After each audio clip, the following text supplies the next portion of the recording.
Right. I think we'll talk through it. We fortunately have a smaller, shorter chapter this time around, so we'll be able to get through this in time. And as I do every week, a couple housekeeping items. We do have talks going all week. Please check the calendar up at the top, our rolling calendar.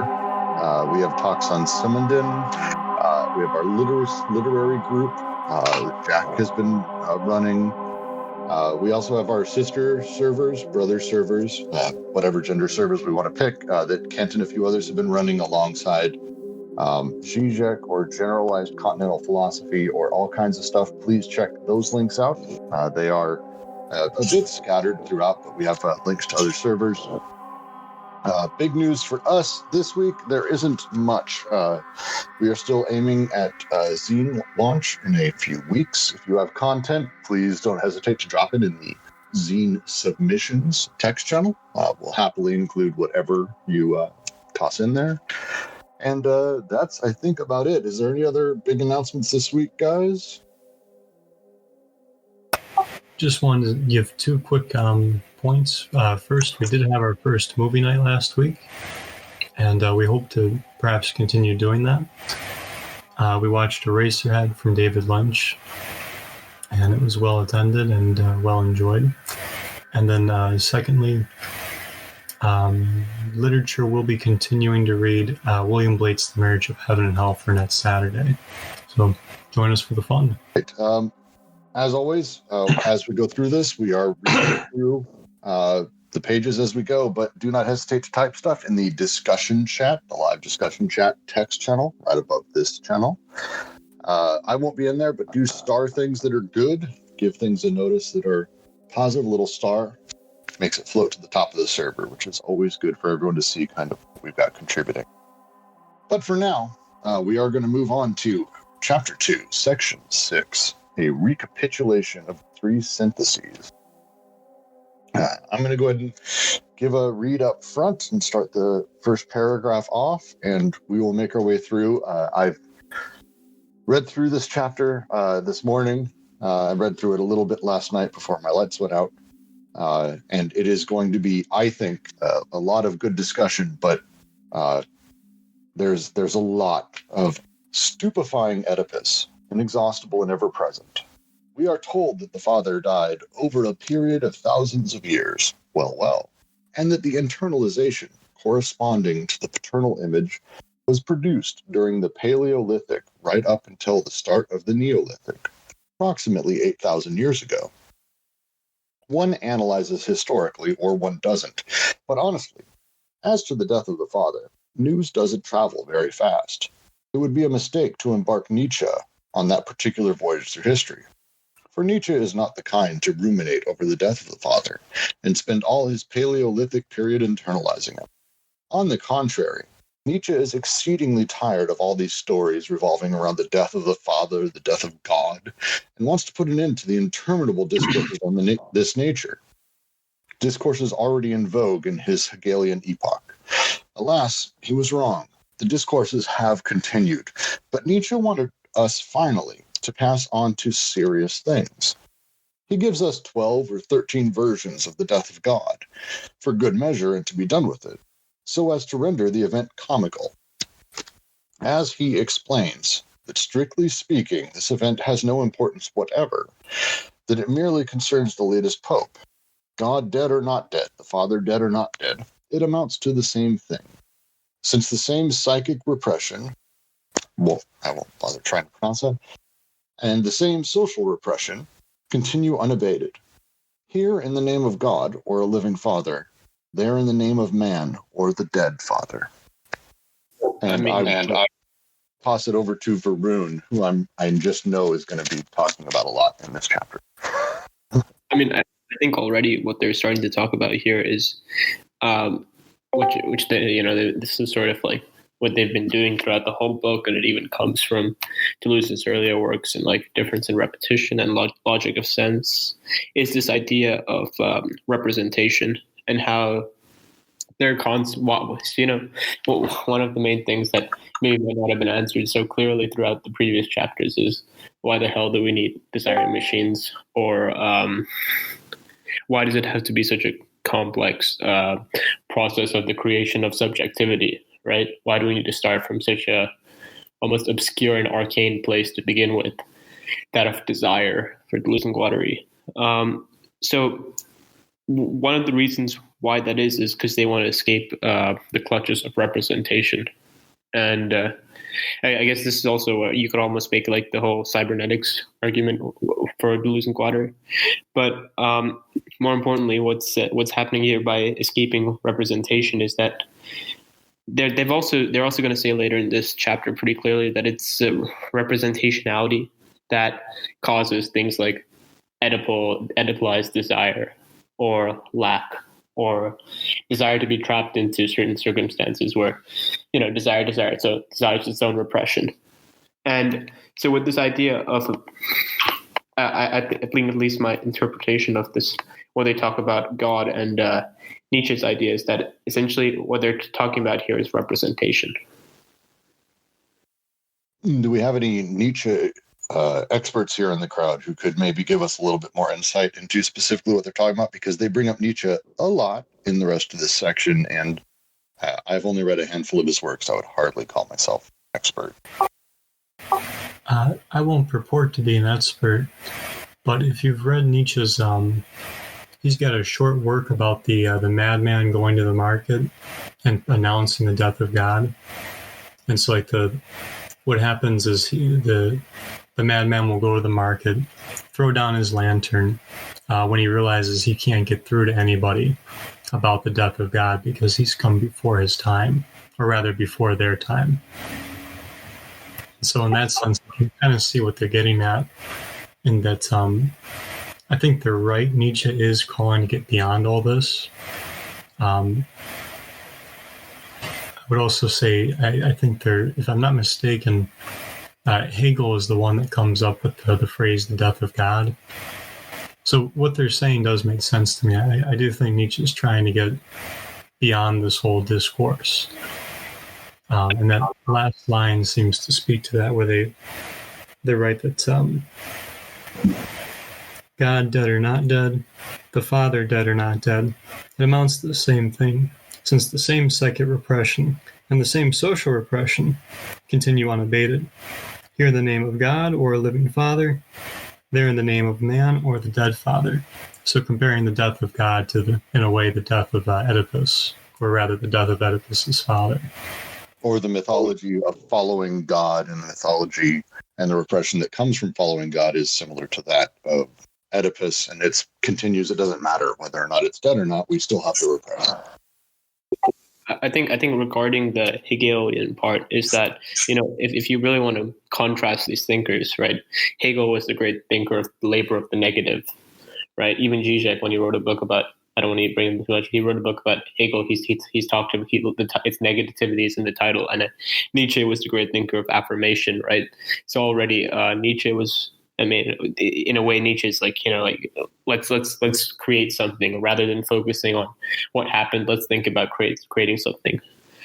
And there's almost a little bit later in the next paragraph, there's almost something Feuerbachian, right? That despite the fact they've just replaced God with man, and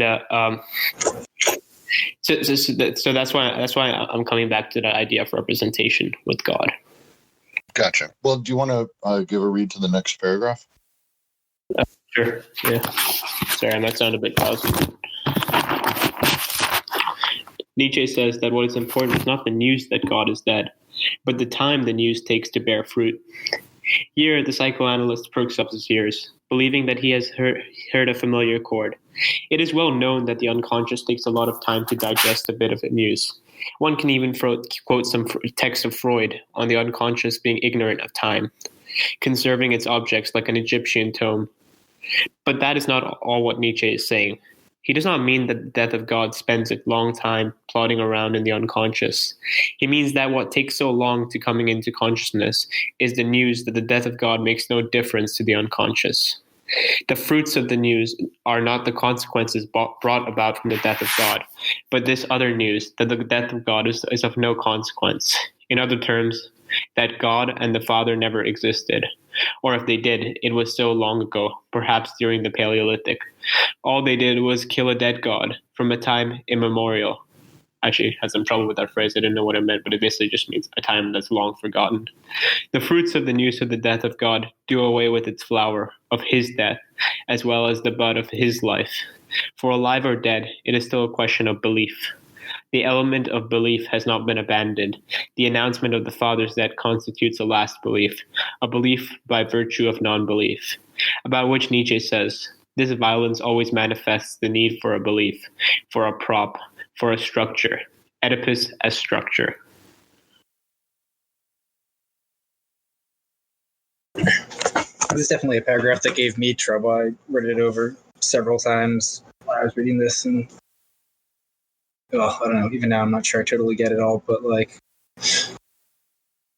the first half of it about the news not making a difference to the unconscious, that kind of makes sense to me. And also I feel like I don't know how to state that in a clearer way than they stated it themselves.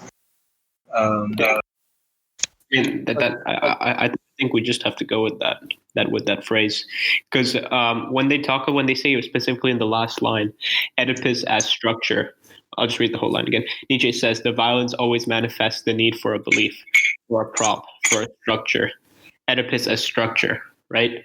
So I think they're pretty explicitly talking about representationality right here. I don't want to keep using that phrase. So that's how it feels to me too, Varun. The sort of corollary in my mind that first popped in is the way we talk of the founding fathers of America. You often hear people invoke their names. We know that they're dead, and so it's much more about kind of what they represent, what they stand for when you invoke such a thing. It doesn't matter alive or dead. And what he's talking about here is Nietzsche wanted to get beyond the idea of it's not so much that God is dead, sort of that God never really mattered. And so it's not so much that we're in a place, Zizek wrote an entire book called The Puppet and the Dwarf, which is an excellent sort of critique of the death of God and what it means for Christianity. Highly recommended if you haven't. But this feels similar to that kind of mentality where we're talking about the power that the myth has, even if we're talking about God having died. The implication then is that actually God existed and God through it, and now we're living in a post-God world.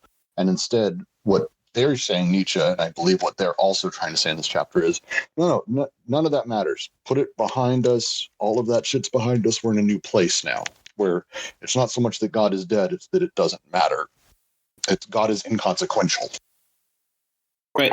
It's always still in the background, right? It's always still there somewhere in the mind.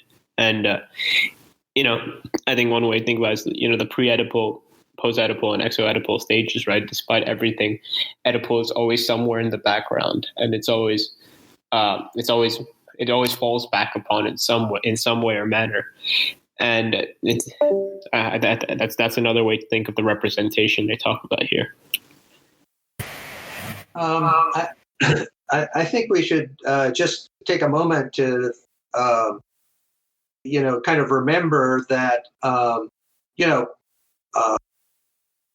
first came formalism that was represented in Russian formalism, and then structuralism came along with Levi-Strauss and the analysis of myth, and the idea that you could find a structure underlying the storyline of the myth.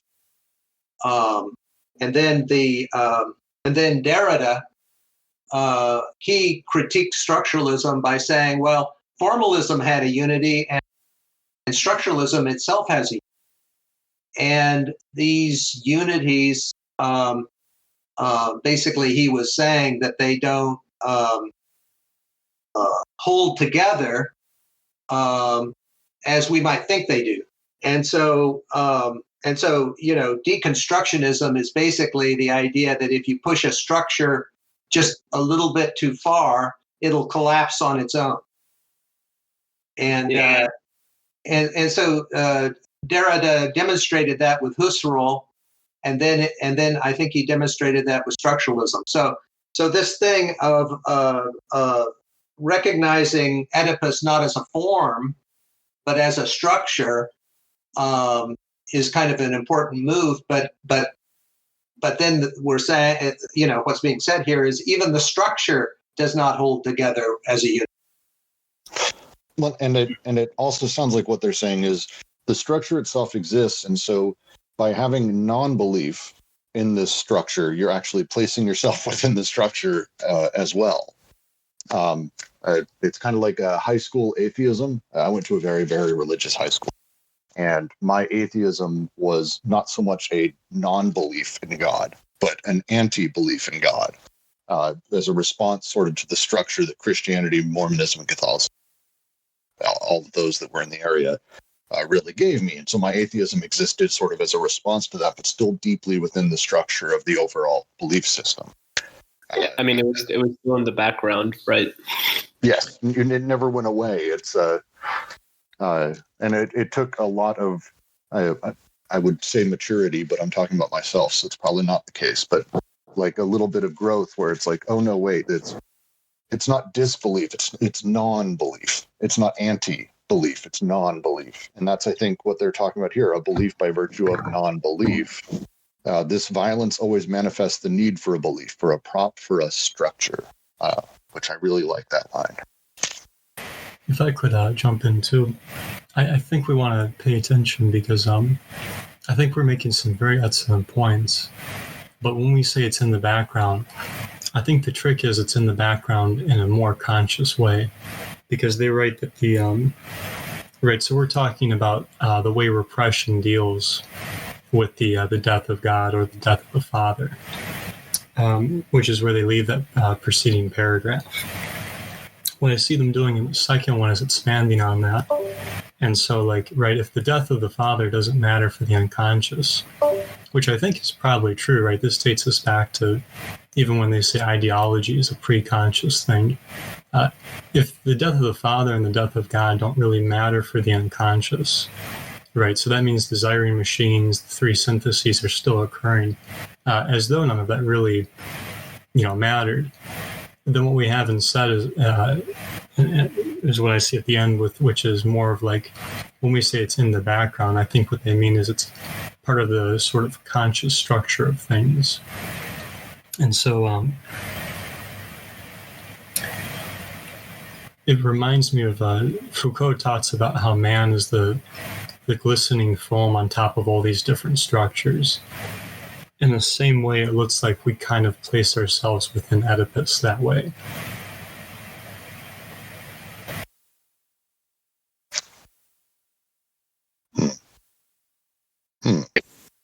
I don't want to use so much jargon, but I think they're also harkening back to the idea that Oedipus is a body without organs.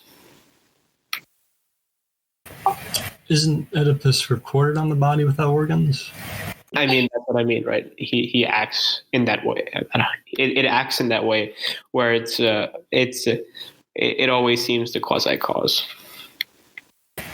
Yeah, and it can be part of all three syntheses, right? The consummating consumption. You could have the Oedipal effect, but I think when he makes the move, when they make the move to say, where it looks like they're saying it's a problem to say this is a question of belief and non-belief. Because that's, like Brooks is saying, that keeps you within the, you're defining yourself in terms of the very structure you're trying not to define yourselves in. And discovering a third structure, or even simply realizing that the structure doesn't matter, is an exceptionally difficult thing to do mentally. Especially when you are talking, and we are talking about something that's deeply recorded on the body without organ.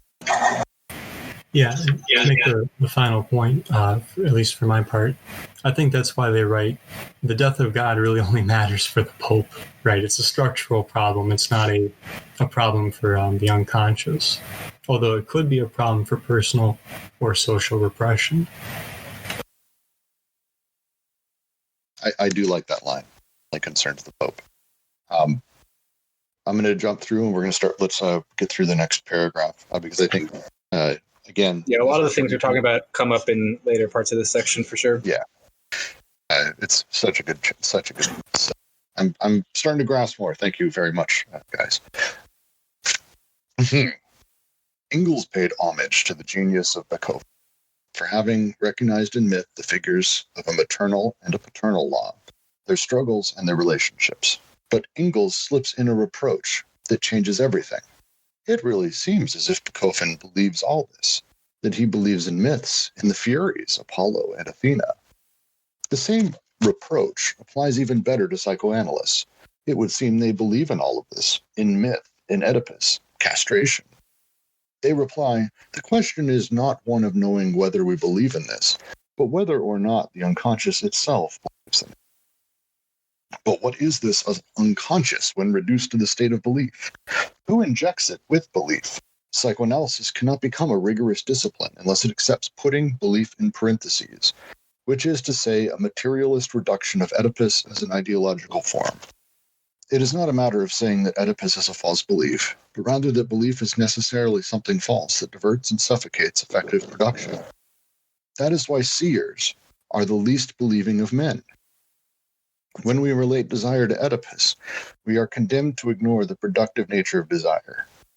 We condemn desire to vague dreams or imaginations that are merely conscious expressions of it.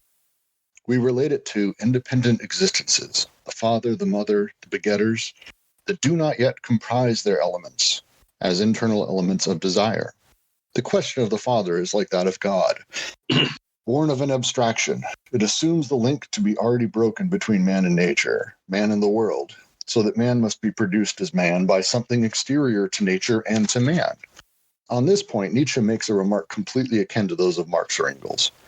We now laugh when we find man and world placed beside one another, separated by the sublime presumption of the little word and. I think, later when they start talking about in this chapter, how desiring machines are non-representational, what they're doing in the first part of this passage is essentially describing what a representational nature thing looks like. So, what it ontologically looks like. So they talk about belief as an example, right? To think in a representation is to have some sort of belief, or maybe even idealistic teleology, but it's almost Platonic the way Oedipus works and the way they talk about it here. And Oedipus is an ideological form, right? That there's some idealistic way, and I think it echoes so beautifully with that line when we ask about meaning, right? The psychoanalyst plays a hermeneutics game. He's asking, he's looking through the dream and he's asking, how does this mean that in relation to this representation of this tragedy the tragedy of Oedipus, right? How does this? What are the hermeneutics when it comes with regard to Oedipus? And that's the game of belief rather than the game of production. And what they say there is that the productive nature of desire, we condemn desire to vague dreams or imaginations that are merely conscious expressions of it. We relate it to independent experiences, the father, the mother that do not compromise these elements, the internal elements of desire, right? So it's essentially them saying that it's restricted in that sort of representational schema. So there's a sentence in here. I wanted two sentences next to each other. Rather that belief is necessarily something false that diverts and suffocates effective production. That is why seers are the least believing of men. Now, the second sentence rings true with me. The first sentence I don't understand as a thing. Belief is necessarily something false that diverts and suffocates effective production. I think what they're talking about by belief here is what they mean by meaning, or rather the sense of trying to understand things of what it is rather than what it does. I think that's the key word, because that's drawing on a lot of their cybernetics, right? You're asking what it is. They talk about this later, a little bit later, just in the next page. But instead of asking what it does, you ask what it is. And when you're asking what it is, you're asking a question of meaning and belief. And in doing so, what you're doing is you're not getting down to the true nature or the true ontological characteristics of how things actually work. And I think Deleuze sets a lot of this up really brilliantly in Difference and Repetition. And when it comes to that idea of belief, then you're stuck in this representation, because you don't consider the endless flux of things by asking a question of what something is. By asking what it does, you can account for its becoming. That's how desiring production works. So is the comment then that follows that seers are the least believing of men sort of the I almost want to say it's a trope. It's in it's like my mind pops to American Dad of the preacher that they have. Stan goes to him and says, "Father, what do you do when your best friend doesn't believe in God?" And he turns to Stan and goes, "Well, I'm not sure I'd call us best friends." Which is a good line, but it's sort of that old trope of the preacher who doesn't really believe the shit he's saying. And that feels like it's in line with that. Yeah, I'm thinking also back even more to like, Greek oracle kind of just, like from Delphi, like Jack says. Could I just say that, the idea that the seers are the least believing of men, well, that's because they have certainty. And so, one of the things this is alluding to is the divided line of Plato. In the divided line of Plato, there's two parts. There's ratio and doxa. And doxa is belief. It's either opinion or appearance. So in the doxa, you're just seeing appearances, but you don't really know whether those appearances, there's anything there or not. Now the seers are certain, but then there's this middle category, which is the ratio, where you try to use reason to work out what's real, what's not real in the appearance. And so there's something between the seers and the believers, which is rationality, which is the core of the Western worldview, is the idea of rationality. Well, and they dive really quick in at the end of the paragraph to the sort of the presumption that comes with the representation of God. As soon as we invoke God and he becomes a thing, we've immediately basically placed ourselves as separate from the world, man and world. Man is not part of it. Man is sort of naturally something separated. And that sort of grand presumption doesn't go away, especially if you say God is dead, that presumption still resumes. Is that fair? Am I reading that right? I'm going to assume yes. Silence means yes to me. I think it sounds accurate to me. I was struggling with that too. So it's a right or wrong.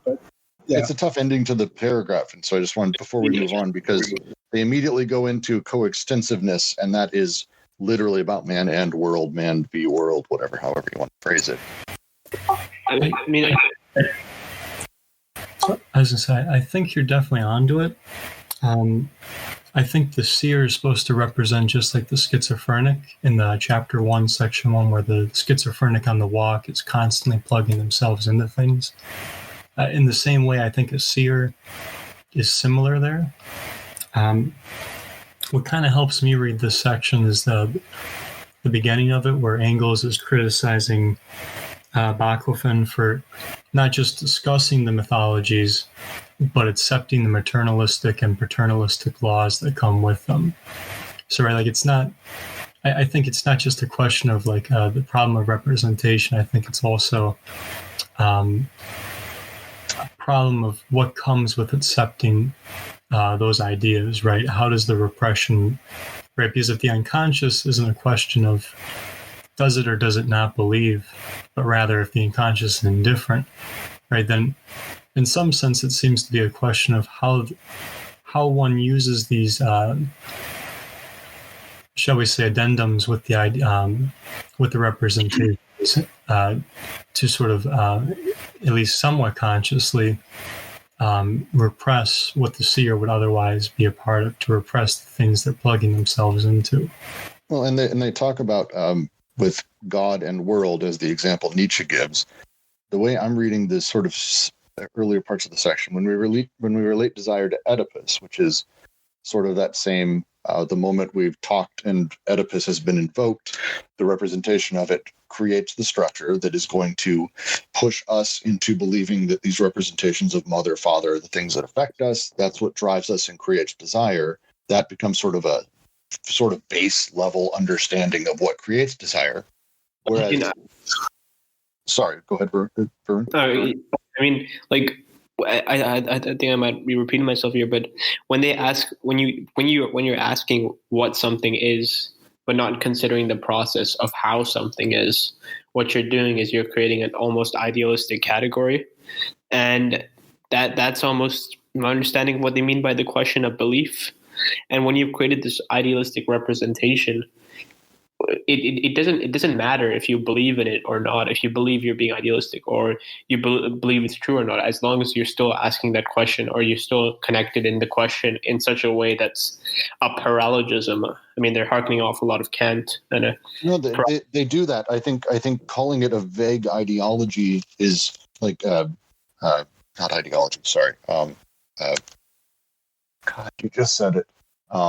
That we condemn desire to vague dreams or imaginations. I think that's what you're talking about and referring to, right? It's that desire has been molded in such a specific way by these, but by the paralogism, right? The three paralogisms, which we covered earlier, and which they're going to cover again, is that these three representations that get placed upon us that come from outside, right? When they get placed upon us, it becomes idealistic, and and then we get things like Oedipus or things like lack. Idealistic was the word I was. Who wants to read the next paragraph? Because I think coextensiveness is going to be worth diving into. I'll take it. Good. Oh, do you want Jack, to take the next? No, you do, Jack. All right. Coextensiveness is another matter entirely. The coextension of man and nature, a circular movement by which the unconscious, always remaining subject, produces and reproduces itself. The unconscious does not follow the paths of a generation progressing or regressing from one body to another, your father, your father's father, and so on. The organized body is the object of reproduction by generation. It is not its subject. The sole subject of reproduction is the unconscious itself, which holds to the circular form of production. Sexuality is not a means in service of generation, rather, the generation of bodies is in the service of sexuality as an auto-production of the unconscious. Sexuality does not represent a premium from the ego in exchange for its subordination to the process of generation. On the contrary, generation is the ego's solace, its prolongation, the passage from one body to another, through which the unconscious does no more than reproduce itself in itself. Indeed, in this sense, we must say the unconscious has always been an orphan, that is, it has engendered itself in the identity of nature and man, of the world and man. The question of the Father, the question of God, is what has become impossible, a matter of indifference. So true is it that to affirm or deny such a being amounts to the same thing, or to live it or kill.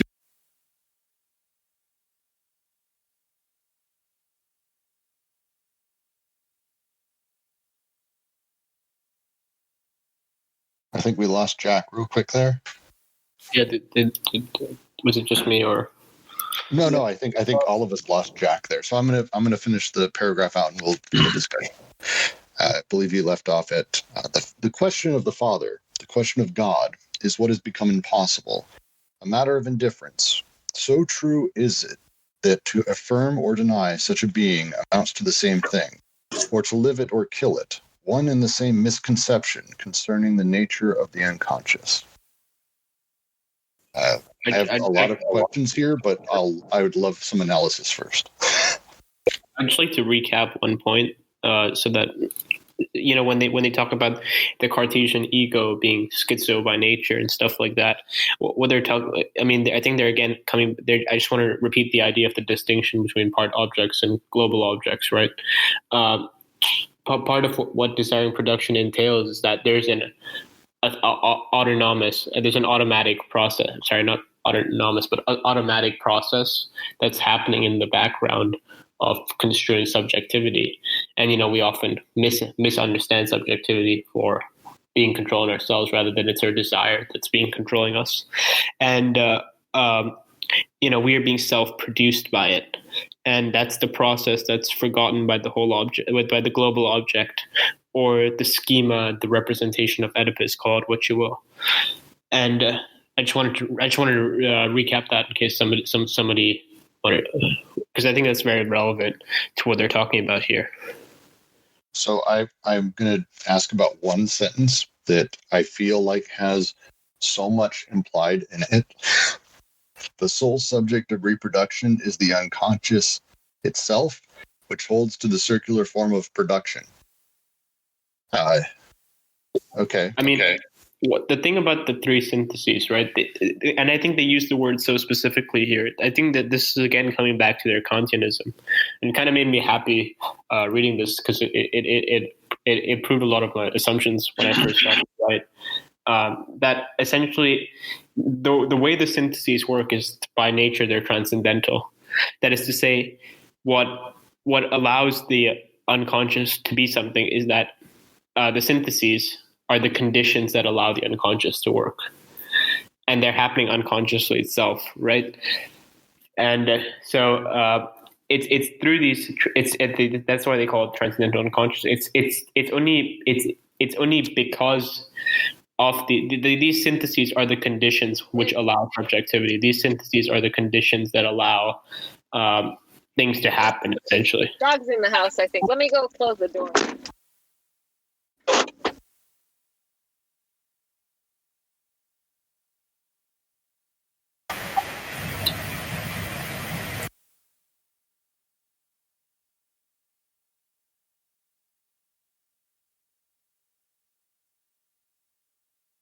Hello? Hi. Oh, okay. Still here. Maybe we lost Brooks. Yeah, so I'll just go on then. So again, they define the unconscious as transcendental because it's the syntheses are the conditions which allow things to happen, essentially. So there's a commentary by a guy. I think his name is Levi Bryant. I think his name is called Givenness and Difference, I believe. But anyway, he makes the point that in Difference and Repetition, what Deleuze is doing is he is doing another Copernican revolution.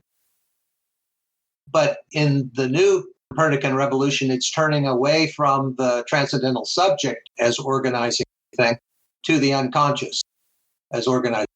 And I think that's what we're seeing in this paragraph playing out. His interpretation of Deleuze seems to be what's happening here, the way Varun said.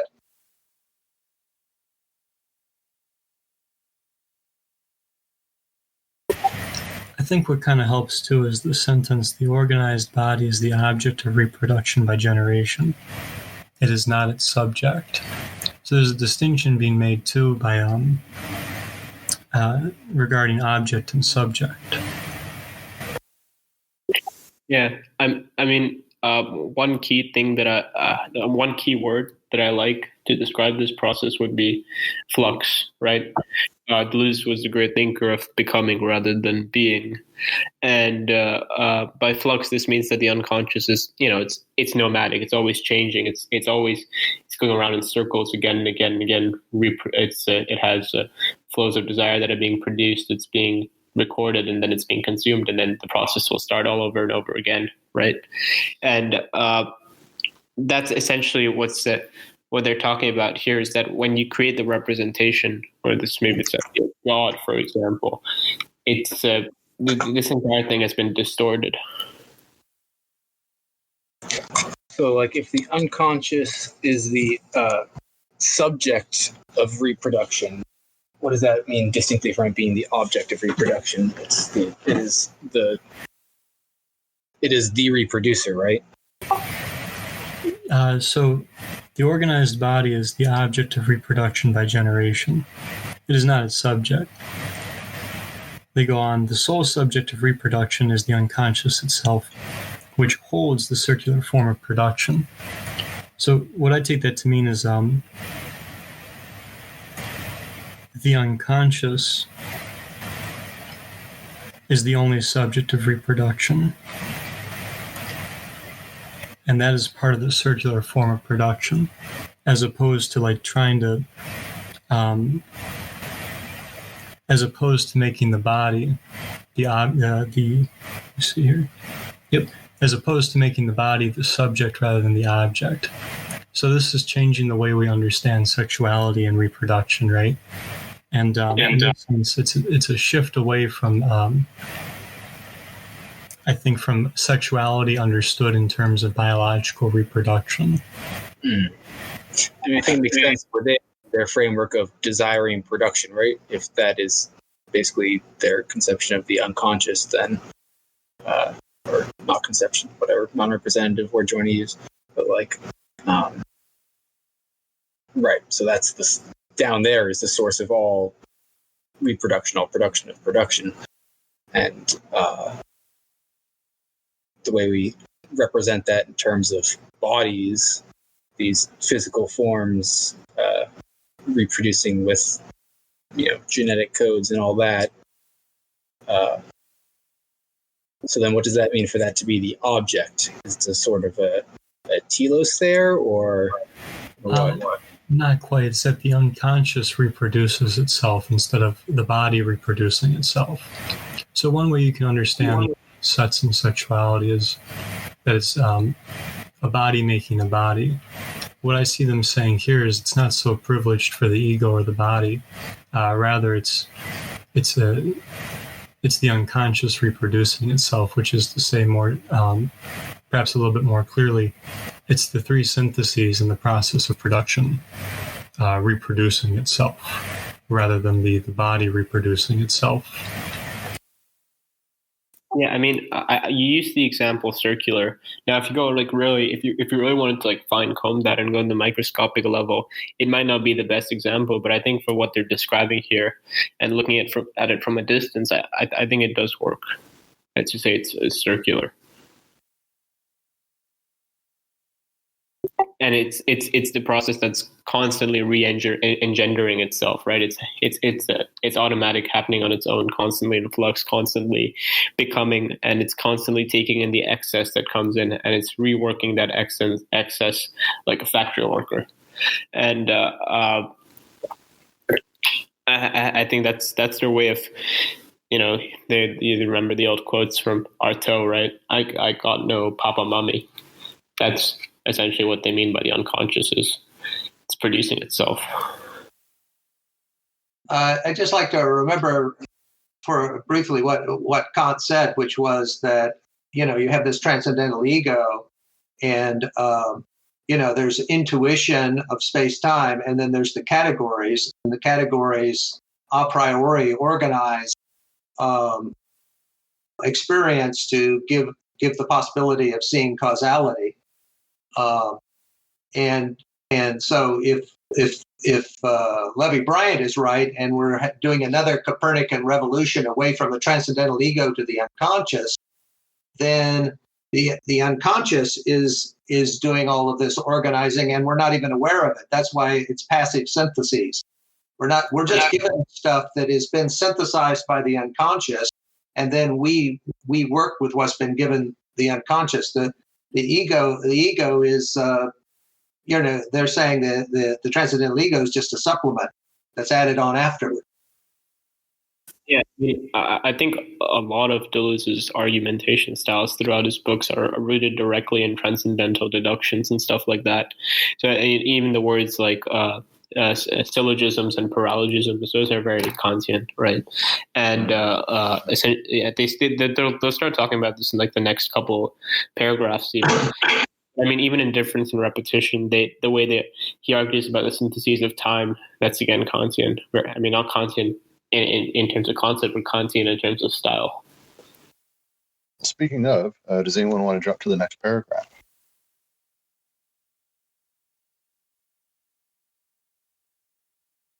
I'll happily take it. But psychoanalysts are bent on producing man abstractly. That is to say, ideologically, for culture. It is Oedipus who produces man in this fashion, and who gives a structure to the false movement of infinite progression and regression.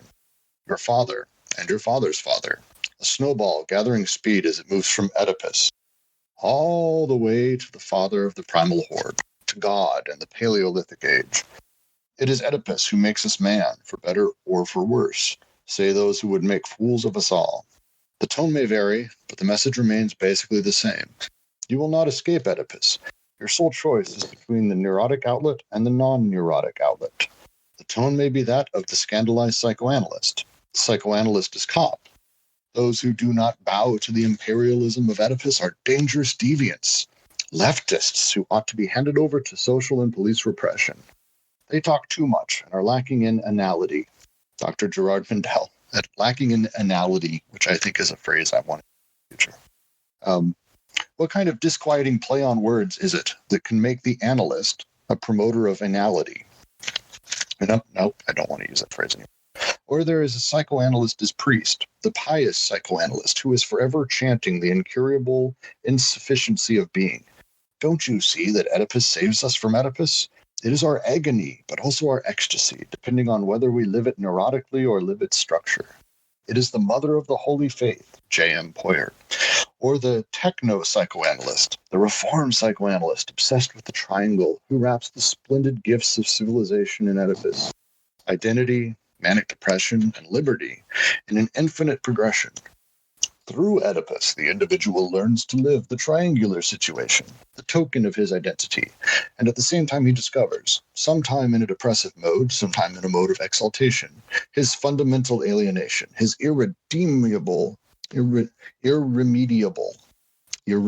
solitude, the price of his liberty. The basic structure of the Oedipal apparatus may not only be generalized in time so as to account for all the triangular experiences of the child and his parents. It must be generalized in space to include those triangular relations other than the parent-child relations. It's a lot of citations in that section. One thing that jumps out to me in this section, too, is it seems to be getting at, Oedipus might not actually be... So, the typical psychoanalytical point of view is Oedipus is something unconscious. But it sounds like what they're getting at, too, here is it's not really a question of the unconscious, right? It's a conscious structure, an apparatus, rather than something in the unconscious. So it feels like they're trying to... So I don't know if I would say, and I'm sure Varun will be jumping in just 2 seconds. I don't know if I'd say that it's a conscious structure, but it's almost an unconsciously conscious structure. When you've made some basic assumptions and your unconscious has kind of digested what you fed it, and it's produced out these structures that sort of are the underlying things that you've born yourself in. It's a bit it's not in your unconscious these things exist, but they're produced by your unconscious inside of the structure that your conscious lives in. Am I anywhere near, or am I just completely nonsense at this point? I think it's that the unconscious may have a level of indifference to Oedipus in terms of belief or non-belief. But I think you're right that because Oedipus can be recorded in that, it is possible for the unconscious to engage with it. But I think the trick is that there's Oedipus at that level, and then there's Oedipus as an apparatus by which that can be sort of not necessarily supplanted per se, but supplanted in analysis in terms of understanding and meaning. They say in the previous paragraph that the sole subject of reproduction is the unconscious itself. It's the sole subject of reproduction. So as the unconscious is constantly reproducing in a circular form, it would be reproducing these abstract ideological, cultural sort of takes on what Oedipus means as sort of their base underlying thing. The same way that God doesn't necessarily mean the same thing to everyone. There's a lot of different sort of interpretations of that these things are what give us the structure that Oedipus lives within. I took it as the unconscious reproduces itself, and then there's a conscious level of leveraging Oedipus upon that.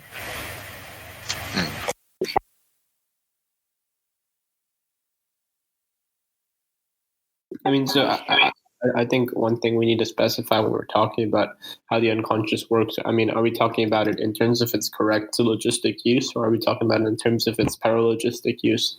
Because then they start operating in two completely different manners. I think we're talking about paralogistic. I think that's the direction I'm going. But yeah, I can see actually we're probably directions technically. Let's talk paralogistic. Burn. I suppose I'm talking about in terms of just the three syntheses and the unconscious as they've laid it out, versus like. I mean, they don't, like chapter 1, right? They lay it out as its ontological condition that it's as they think by syllogism. I mean, they think they're the transcendental conditions or the things that make the possibility of things happening in an environment, right? It's that our kind of argument. And what they mean in chapter 2, what they've been doing is they've given us the incorrect use, right? But by paralogism, they mean when desire is thought of incorrectly. So they still see desire. I mean, the psychoanalyst still sees the unconscious as the transcendental conditions, but what he does is he doesn't understand which conditions are which. So, for example, he'll take Oedipus as the condition for something which is not actually true in that matter, and that's an incorrect use, for example. So I was asking specifically about this paragraph. Are we talking about it in its positive sense or in its negative sense? How do you? Let's assume I'm too stupid to answer that question. For me, the place I'm falling apart where I would love to sort of understand the thread is that second sentence, really. It is Oedipus who produces man in this fashion, who gives a structure to the false movement of infinite progression and regression. I mean, and the rest of the paragraph is effectively just giving examples of that.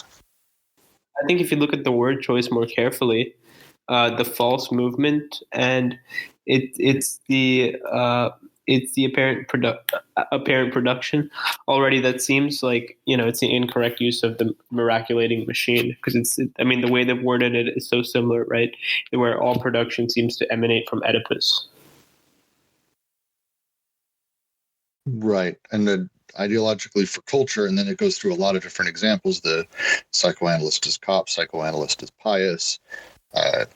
The Oedipalized, where it's like almost a meta level of Oedipus being our only savior, from Oedipus, the ecstasy and the agony. The base structure of the Oedipal apparatus must not only be generalized in time so as account for the triangular experiences of the child and his parents. It must be generalized in space to include those triangular relations other than parent-child relations. Yeah, and this might be a difference of terms then, but the way I'm reading that bit is that as the unconscious reproduces itself as it goes through its syntheses and all that, that's what Deleuze and Guattari think is going on. And then if we accept that premise, right, then we look at psychoanalysis and how they engage with the unconscious. And for them, it's a question of, does the unconscious believe in Oedipus? And if so, how does the unconscious produce through Oedipus, right? How can things be Oedipal? Is kind of the question they ask, which leaves you with an Oedipal answer or a non-Oedipal answer, right? And so that's why I'm saying that Oedipus is really at a more conscious level and at a structural level than it is part of the unconscious. Because we've seen them say the unconscious is indifferent toward the question of Oedipus. It's really more of a sort of conscious problem. Or a way of levying an apparatus onto the conscious.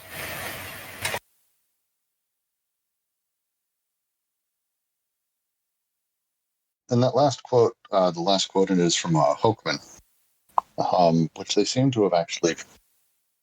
God, this section. I actually think the next paragraph does color some of this, because this paragraph feels like it's mostly examples of the way that Oedipus can be used. The triangle of Oedipus can be applied to a lot of different cultural and ideological situations. Is that a fair reading of it, Ron? I think that. I'm sorry, wait, Kent, were you saying something? Well, I think that's right. I think it's a bunch of examples of how Oedipus is applied as it, I mean, it's a dominant ideology that's reproducing itself in the culture.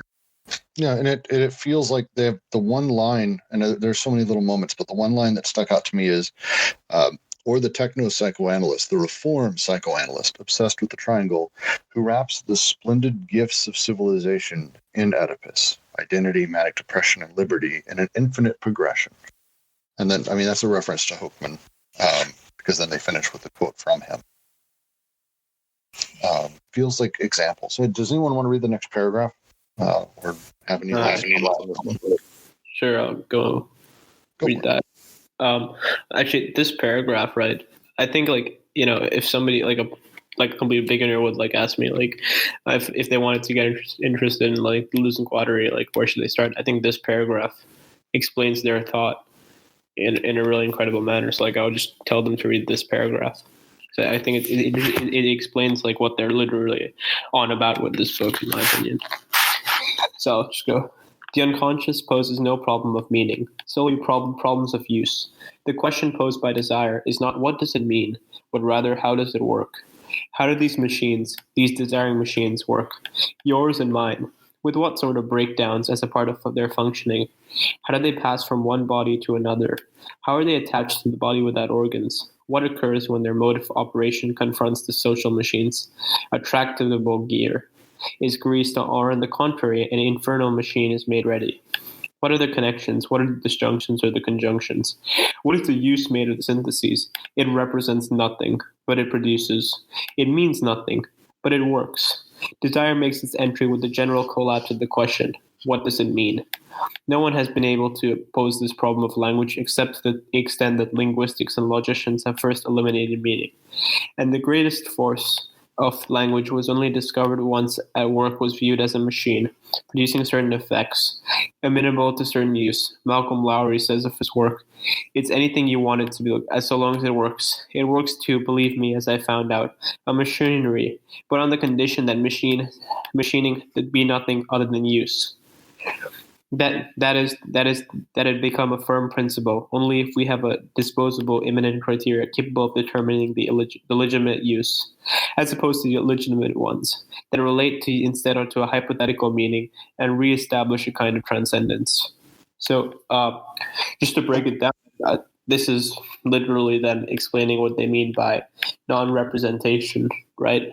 About being against representation being something of transcendence. And their ontological understanding of non-representationality as being something completely immanent.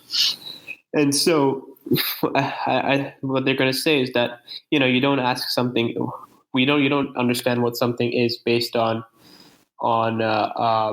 this category of meaning or asking what it is. You ask what something can do or what something does or what it has the potential to do, right?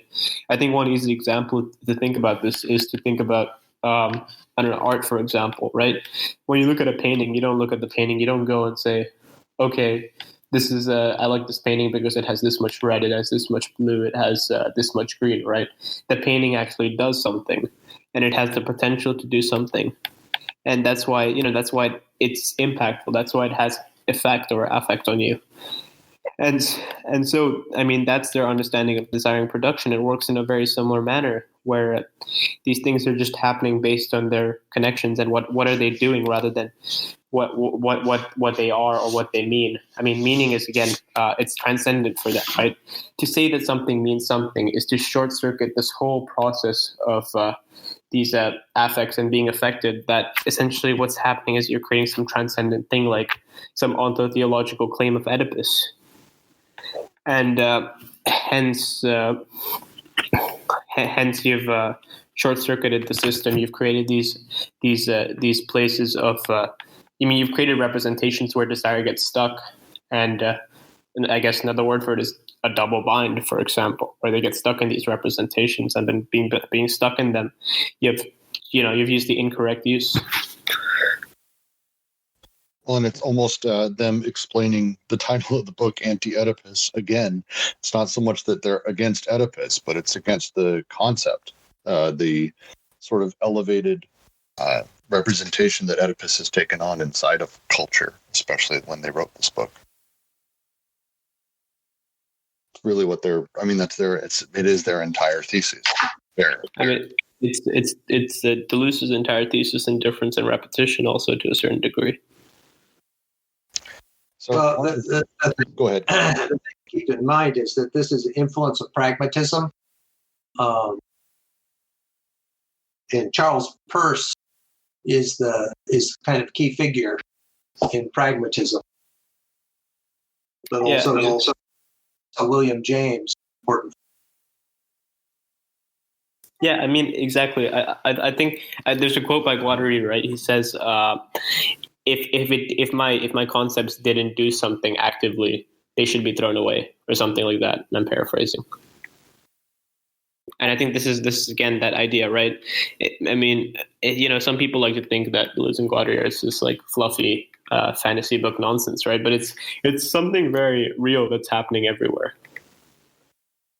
Another reference that's interesting is there's a guy named Alan Blum who wrote a book called Theorizing. And the purpose of that book was to say that a theory should do what it says. It shouldn't just talk about other things. And that's kind of the difference with representationalism, because representationalism is separated from the thing itself and talking about it.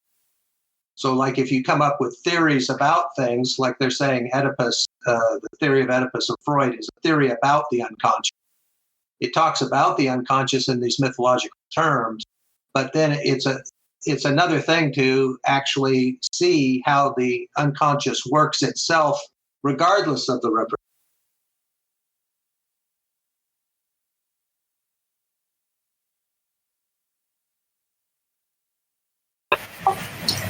Yeah, in some ways it kind of reminds me of, have you ever run into that thing where you're like, right, if this thing would just work according to my model, everything would be fine, right? In some ways that's what psychoanalysis does, right? It learns a model by which to either discuss the mental portion of Oedipus or the unconscious or what have you, apart from what's actually from the materiality of what's going on, or it works on dealing with representations by which to fit it into that model, right? But this could be extended to any model after Oedipus, right? I think that's part of the thing to remain critical of, is de-Oedipalizing psychoanalysis doesn't just mean getting rid of Oedipus.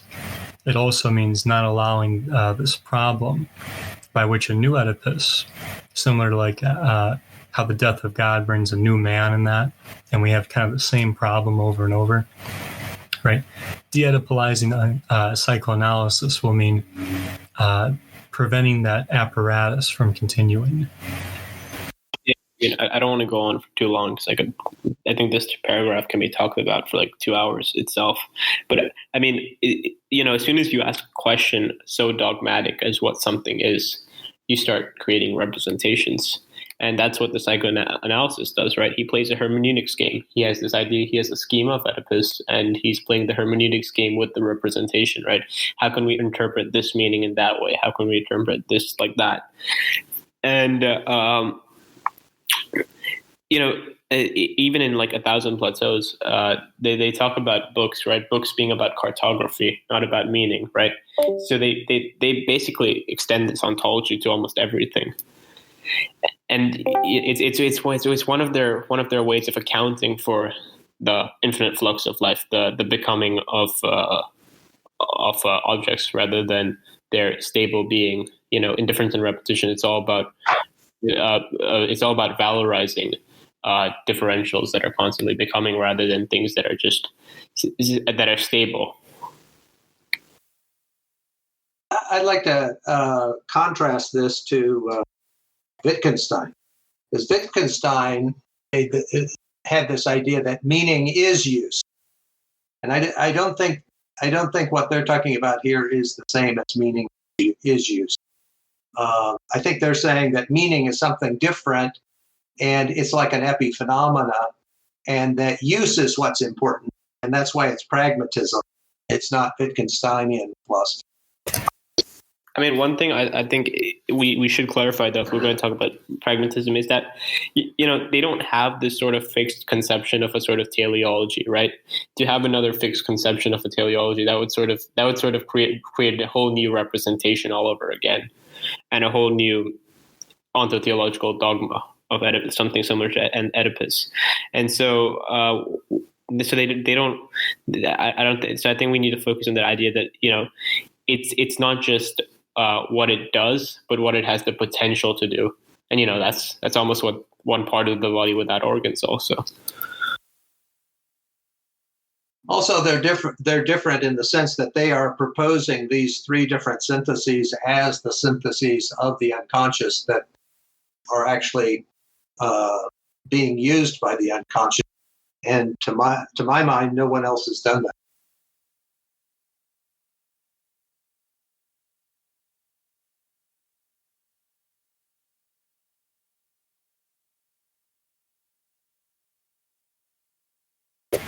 Yeah, it is an impressive project trying to lay out an ontology and a metaphysics of the unconscious. It's certainly no small feat.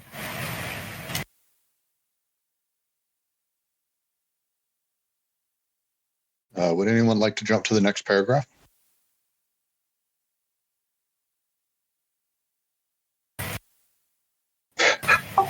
I'll take it, Brooks. All right, go for it. This is what psychoanalyst, correct?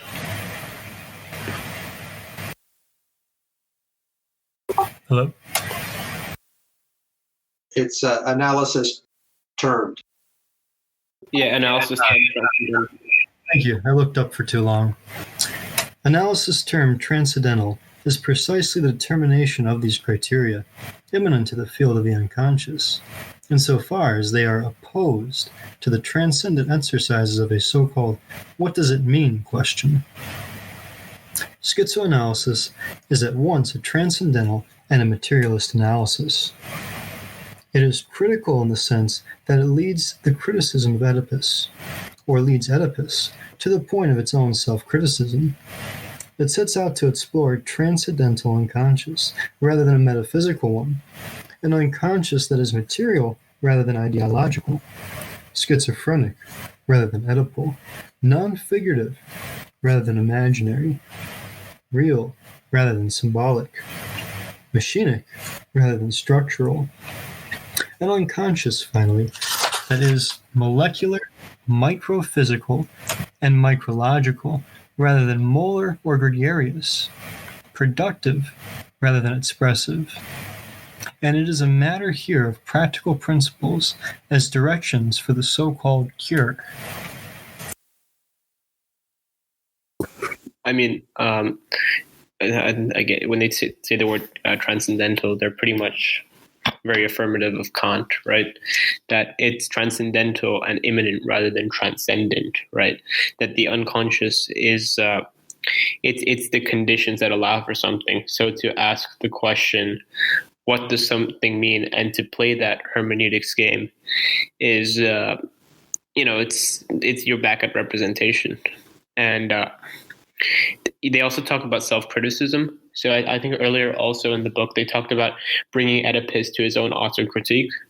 And that's another example that can be seen as very in vein with the transcendental method, right? That you take something and you ask, what Kant asks is he asks, what are the conditions for reason, right? And then he brings things to its own autocritique.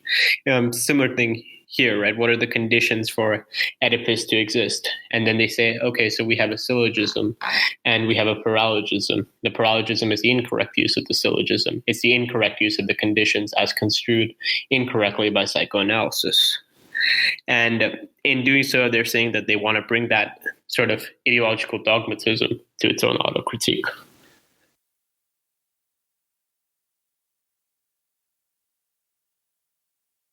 I'd just like to say that what transcendental means is that it's on the inside of consciousness looking out at what's beyond, rather than being beyond.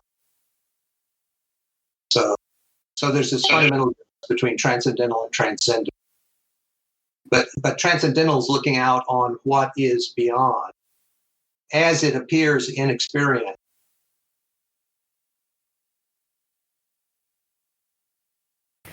Yeah, and I kind of like this too, because if one were to succeed in de-Oedipalizing psychoanalysis, one would actually no longer need schizoanalysis.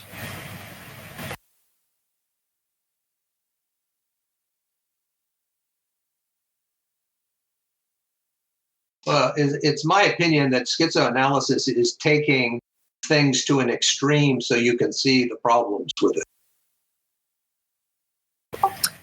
It looks like it kind of does a sort of tango, which is to say that at one level it works with the transcendental Oedipal or the psychoanalysis argument, but then juxtaposes that argument with the materiality of it all.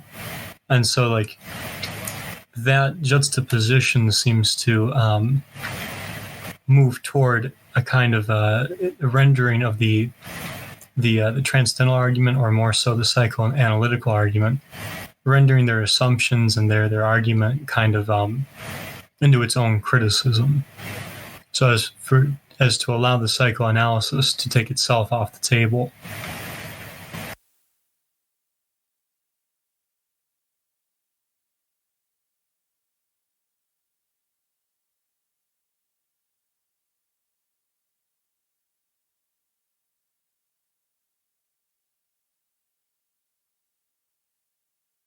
You know, I agree with you, but I think it's a bit more of a foxtrot than a tango. It could be a mambo, you know, as long as we can agree on adults. We got to define our terms, our dances. I'm lost Flamenco. now. Go ahead, Varun. I'm lost. I have no idea what you guys are on about. We're just dancing with one another, and in contrast to the Oedipal Billy Idol dancing with himself. But with that really poor joke, who would like to read the next paragraph? I can read one if my mic is working. Sounds good to me. Can everyone hear 61 okay? I can hear. Go for it. No, okay, we're at thus we. Yeah. Thus we have already seen how the immanent criteria of desiring production permitted a definition of legitimate uses of syntheses, uses completely distinct from Oedipal uses. And in relation to this desiring production, the Oedipal illegitimate uses seem to us to be multiform, but always to revolve around the same error and to envelop theoretical and practical paralogisms. In the first place, a partial and non-specific use of the connective syntheses was found to be in opposition to the Oedipal use, itself global and specific. This global specific use was found to have two aspects, parental and conjugal, to which the triangular form of Oedipus and the reproduction of this form corresponded. This use rested upon a paralogism of extrapolation that in fact constituted Oedipus's formal cause, an extrapolation whose illegitimate nature weighed on the whole operation. The extraction of a transcendent complete object from the signifying chain, which served as a despotic signifier on which the entire chain thereafter seemed to depend, assigning an element of lack to each position of desire, fusing desire to a law, and engendering the illusion that this loosened up and freed the elements of the chain.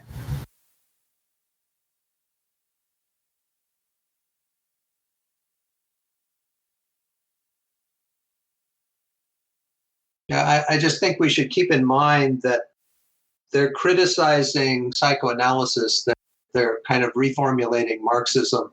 but they're real. Really, what they're talking about is any ideology. Not just these kind of failed ones in the past.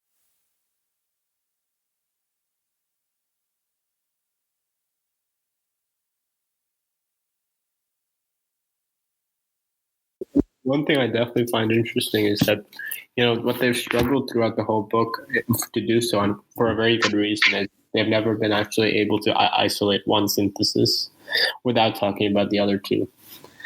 Even here, we're talking about the first synthesis, but at the same time, they've talked about recording, and so I think you really can't. You can never isolate one. They're always happening in tandem, pretty much. Somebody's asking in the chats, can somebody remind me of the conjugal aspect of the global specific use? Right. So specific global it's in reference to essentially, what psychoanalysis, the subjectivity that psychoanalysis construes is that of global persons rather than partial objects, right?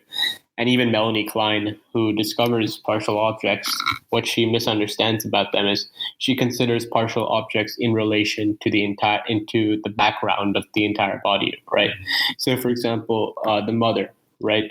The mother's breast is considered in background to the entire mother's body, and so Melanie Klein would say that it's the mother's partial object of the breast.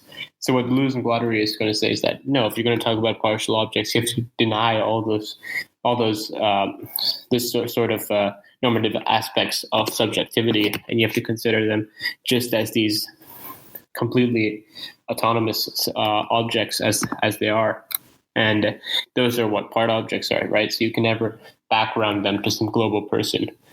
And the global specific use, right? It's that it engenders it to flow in specific ways because of that sort of aspect of creating that whole.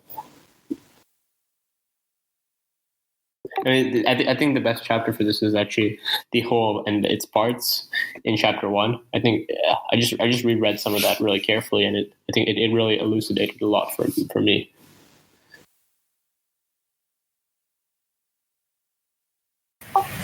Yeah, I'll say too, for my part,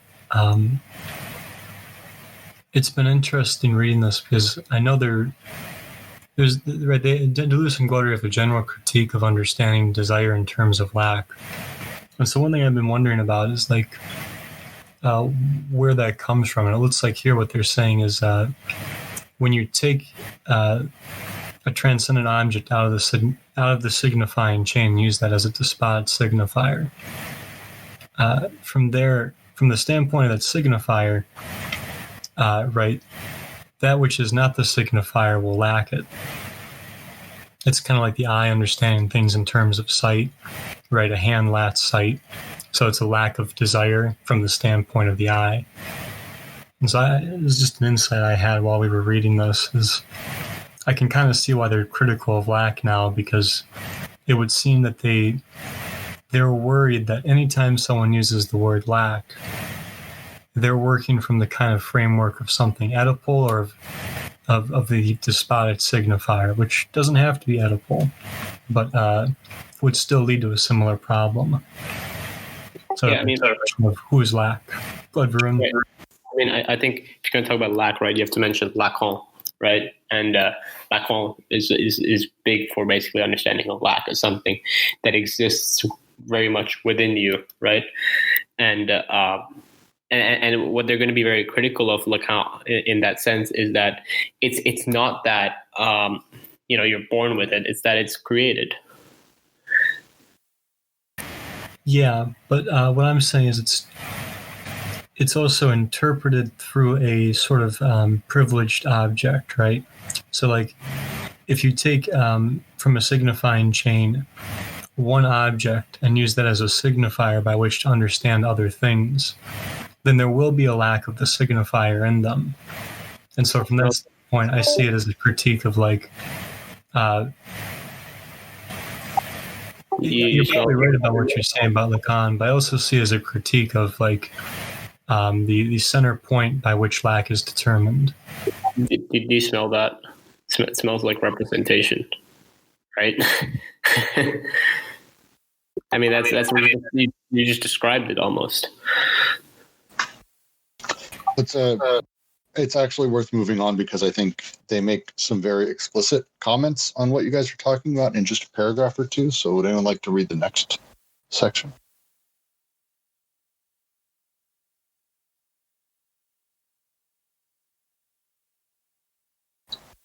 Maybe not. Maybe it's just... I can go on if no one else wants to read. Where exactly did we leave off? I had to run in the second place. All right, I'll jump there, and then 61 after that. If you would like, you can jump back. In the second place, an inclusive or non-restrictive use of the disjunctive syntheses is in opposition to their Oedipal exclusive restrictive use. This restrictive use, in its turn, has two poles, imaginary and symbolic, since the only choice it permits is between the exclusive symbolic differentiations and the undifferentiated imaginary, correlatively determined by Oedipus. This use demonstrates this time how Oedipus proceeds.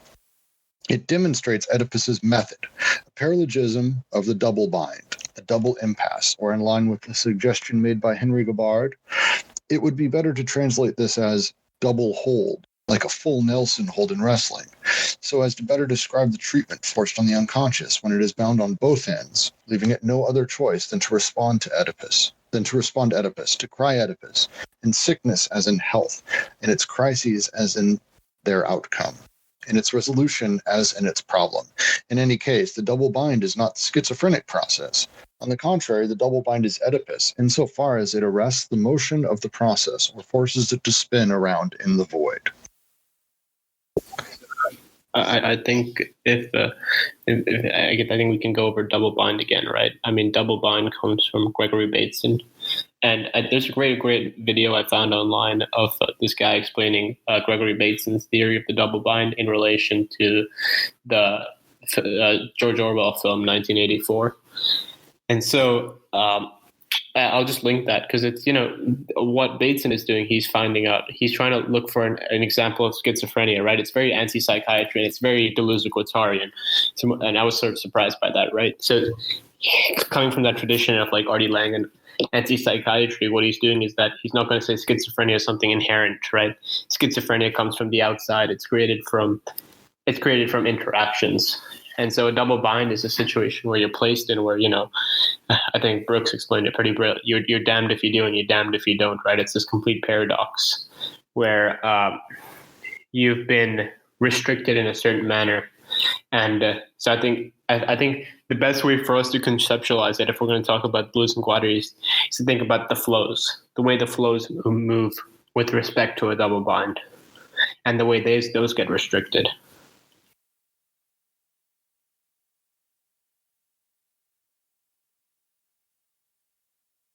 Love that. Shall we move on to the next paragraph? 61, if you'd like to still give it a read. Could you give me like another 15 seconds? I'm finishing taking this note really quick. Not a problem. I'll also refer, we did a double bind. We actually did a number of sections through, where was that earlier in here? Varun? Where was double bind? Because we actually spent a lot of time on it. Disjunctive synthesis. So yes. I want to say that's 4, section 4. It's section 4. While we're waiting, I really like this idea that it's a double hold rather than a double bind, like a full Nelson hold in wrestling. I think that's very descriptive. And I have to wonder if part of that has to do with the original translations with it, because to bind and to hold are fairly synonymous in English. And so I've always, like the comment here when they say it's a double hold like a full Nelson, I've always assumed and understood a double bind is the same thing, that it places a person in an immovable position that is unable to go both directions. The classic example of the father, it's the one Deleuze uses all the time. Right, but what they're suggesting is that the two people wrestling are holding each other, right? Rather than it being imposed from the outside. Well, I think they use the term full Nelson, and full Nelson is an interesting use. It's kind of a very extreme wrestling move that very much holds a person in position. It's very difficult to get out of it. Is it holding them at 2 points, though? I think that's if you know the structure of the actual wrestling move. It is. I don't know. I'm trying to understand if it doesn't feel like that's quite as necessary, because again, a double bind is being held in two places. It's just double bind. It's two binds. It always felt like I always kind of took it that way. Maybe it was presumptuous of me. If this helps, one way I'm kind of reading this is in light of what we were saying about the conscious versus the unconscious and how the Oedipal plays into that as a structure. It looks like at one level there's like, right, so desiring production is occurring and the inscription process is occurring. It looks to me like at a basic level what they're saying is like when the Oedipal structure is mobilized, then there's an attempt to bind the unconscious to inscribe in that manner, just as there's a conscious attempt to understand oneself in that manner, or to inscribe themselves in such a way.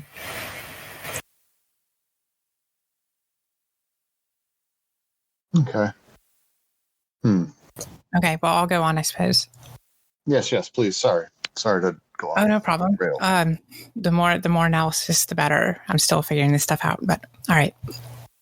In the third place, a nomadic and polyvocal use of the conjunctive syntheses is opposed to the segregative and biunivocal use made of them. There again, this biunivocal use, illegitimate from the point of view of the unconscious itself, has what appear to be two moments. First, a moment that is racist, nationalistic, religious, etc., and that by means of the segregation constitutes an aggregate of departure that is always presupposed by Oedipus, even if in a totally implicit fashion. Next, a familial moment that constitutes the aggregate of destination by means of an application.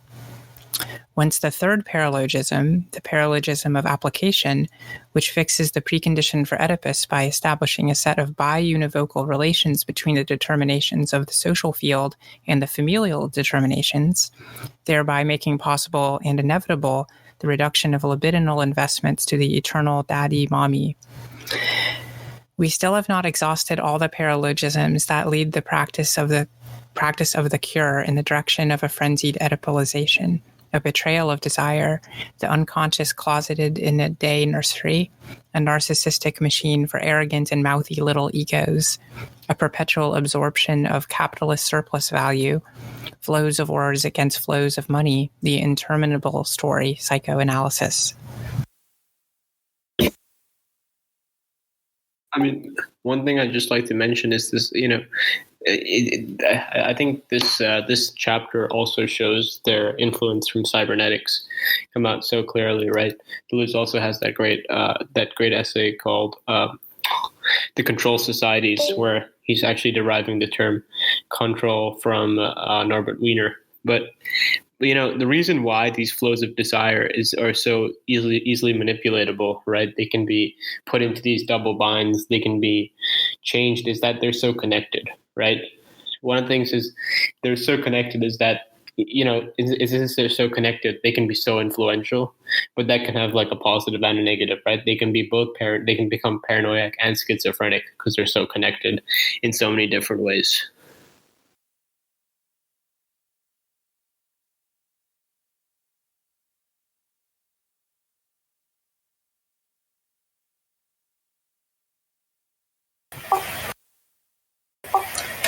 Yeah, and so I think that made sense, right? Because if you affect the recording process, you're affecting the other two processes, and you could be affecting what comes after that, since that by affecting the recording process, you're also affecting the body by organs, right? So I think what you're saying makes a lot of sense for him. One thing that I wanted to comment on was I'm still kind of thinking through this. But it looks like the problem with the third synthesis is this biunivocal use, which, if I'm understanding this correctly, it sounds like there's this this sort of I think it's called a chirality.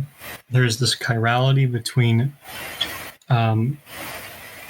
what is going on in terms of subjectivity, and then sort of the way that you're supposed to understand that subjectivity, or the right what is going on in terms of the residue from production that comes with consumption, and the way you're supposed to understand that.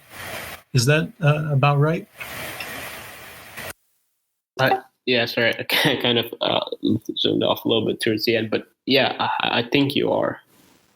But I'm not super sure. I mean, I think I'm going to have to reread that part about the conjunctive synthesis a bit more, actually. Do you know what it's meant by univocal? It's always kind of confused me. That's what I'm kind of trying to Google's chirality. That's what I mean by I like the word chirality. It's like if it sounds like when something is biunivocal, you're trying to take two things that are different and make them univocal despite their different contexts. And so, like, the reason I'm using chirality there is, like, if you have a picture of a duck and you flip the picture of the duck and try to superimpose them on one another, it's not going to be symmetrical. So even though they're on top of each other, it's an asymmetric picture.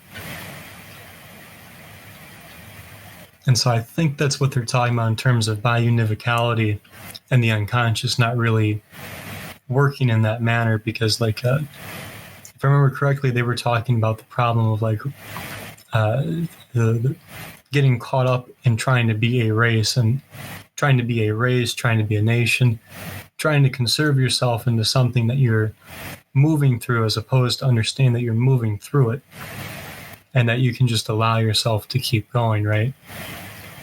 Which is actually kind of a really nice sentiment.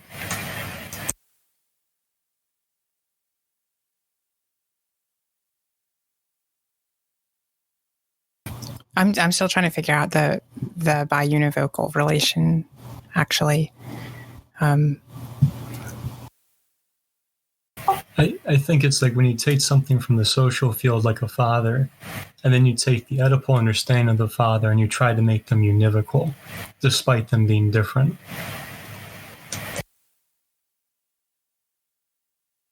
See, what confuses me is that, usually it's talked about something being univocal, which means all said in the, all these different things mean the same thing when you're talking about them, even different in their specific. And then there's equivocal, which means the two things are the same.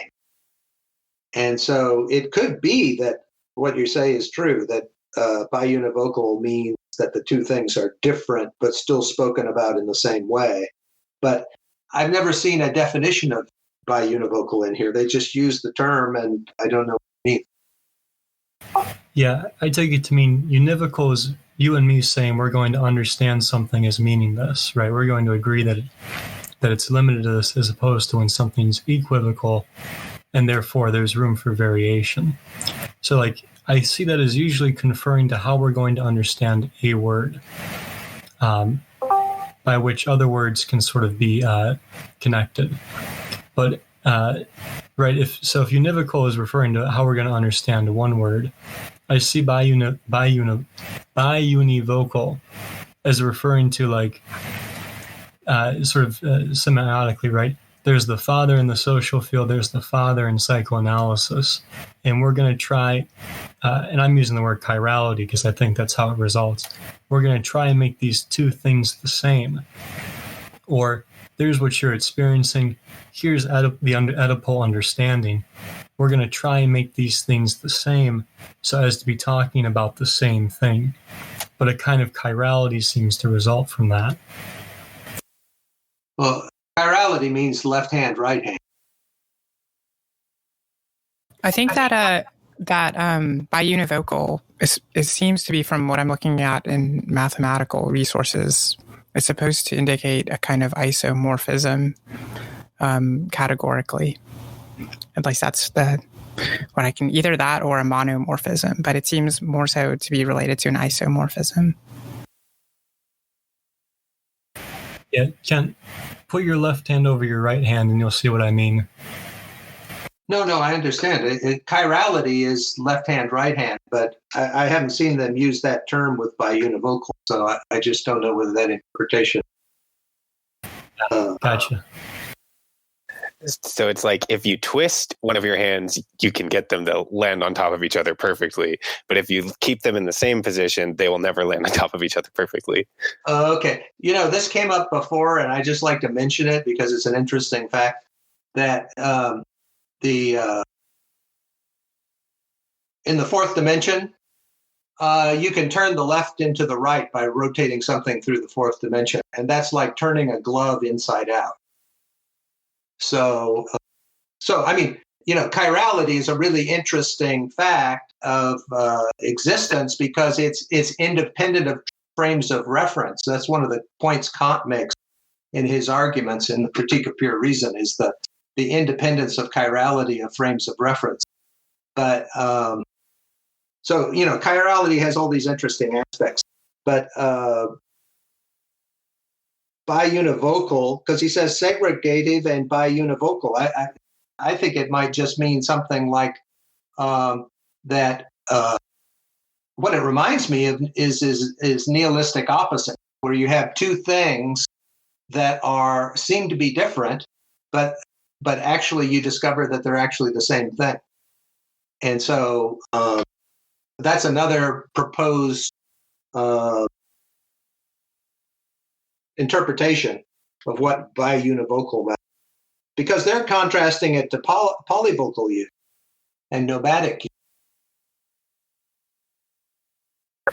If it helps too, I put a picture in the chat of what I'm thinking about. Go ahead, 61. I was going to say, I think I'm kind of settled with the set theoretic definition, so to speak. It seems like it's almost a reciprocation, I guess you might say, where. But I don't think. I mean, I shouldn't go into like the set theoretical details here, I suppose. But it definitely makes sense set theoretically in the context that he's using it. And with that, do we have a volunteer to keep reading? We're coming to the end of our time, and we're very close to making it through.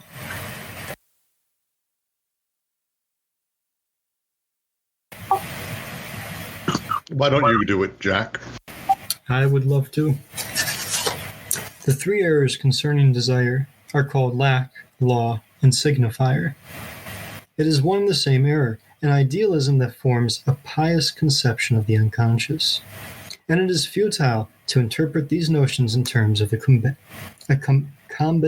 apparatus, une combinatoire, that makes of lack an empty position and no longer a deprivation, that turns the law into a rule of the game and no longer a commandment, and the signifier into a distributor and no longer a meaning. For these notions cannot be prevented from dragging their theological cortege behind, insufficiency of being, guilt, and signification. Structural interpretation challenges all beliefs, rises above all images, and from the realm of the mother and the father retains only functions, defines the prohibition and transgression as structural operations. But what water will cleanse these concepts of their background, their previous existences, religiosity? Scientific knowledge as non-belief is truly the last refuge of belief, and as Nietzsche put it, there never was but one psychology, that of the priest.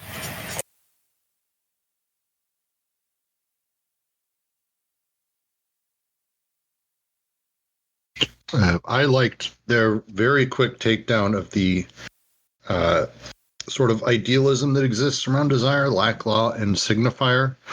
It makes lack an empty position and no longer deprivation, just emptiness, not deprivation.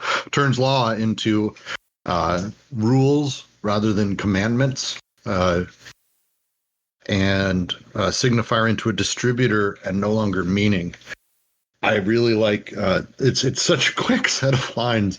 But I think just Varun, you brought up a little bit earlier that this may be a little bit about representation overall. I think this may agree with you. Because one way I'm understanding Oedipus is as some sort of transcendent representation that does not, that, you know, it's defying immanence in a certain manner. And so it defines the prohibition and transgressions of the structural operations, right? It's pretty clear, like in the when they start talking about the first synthesis in this chapter, I mean the first incorrect paralogism of the syntheses in this chapter. One of the things that, you know, sort of fucks up the flows to a certain degree is the prohibition of incest for them, right? And it's creating all these false. It's because of that representation. The flows have been construed differently, and when the flows get construed differently, right? They analyze the historical conditions. The historical conditions correlates with the prohibition of incest, and then they start looking at psychoanalysis being a product of these historical conditions coming out from when the flows were messed up by that prohibition of representation, and then you get the analyst being able to say, "Oh, yeah, you want to fuck your mother," and you know you really do want to fuck your mother. It's ingrained in it's very much real. Well, they get into that the line: a structural interpretation challenges all beliefs, rises above all images, and from the realm of the mother and the father retains only functions, defines the prohibition and the transgression as structural operations. The idea that you have these prohibitions, these things that exist that you've taken on to be so very important. It's an idealism that forms a pious conception of the unconscious. The interpretation and representation of these things are ultimately not what they seem to be. So this is the reason that they're called post-structuralists, and they're basically supporting Derrida's position about structuralism, that it doesn't hold together. I wouldn't go so much into Derrida though personally, because you have difference and you have difference in itself, but I don't know how. I don't think they correlate exactly very well. If you want to look at it in a very broad idea, I think, yeah, they have a similar sense of sort of taking down the signified, right? The transcendent signified. They're both sort of taking that down, but I think it's still a bit vague to bring in Derrida just yet. So, I mean, at least my reading along this time, I'm noticing all kinds of parallels with Derrida. I think they're absorbing Derrida and basically supporting the position. Well, I actually, we have 4 paragraphs left to go. I'm going to bust through the next one, and I mean they start touching on a lot more Derrida very quickly here. From the moment lack is reintroduced into desire, all of desiring production is crushed, reduced to being no more than the production of fantasy. But the sign does not produce fantasies. It is a production of the real and a position of desire within reality. From the moment desire is welded again to the law, we needn't point out what is known since time began, that there is no desire without law. The internal operation of eternal repression recommences. The operation that closes around the unconscious, the circle of prohibition and transgression, white mass and black mass. But the sign of desire is never a sign of the law. It is a sign of strength, puissance. And who would dare use the term law for the fact that desire situates and develops its strength, and that wherever it is, it causes flows to move and substances to be intersected. I am careful not to speak of chemical laws. The word has a moral aftertaste. From the moment desire is made to depend on the signifier, it is put back under the yoke of a despotism whose effect is castration. There where one recognizes the stroke of the signifier itself, but the sign of desire is never signifying. It exists in the thousands of productive break flows that never allow themselves to be signified within the unary stroke of castration.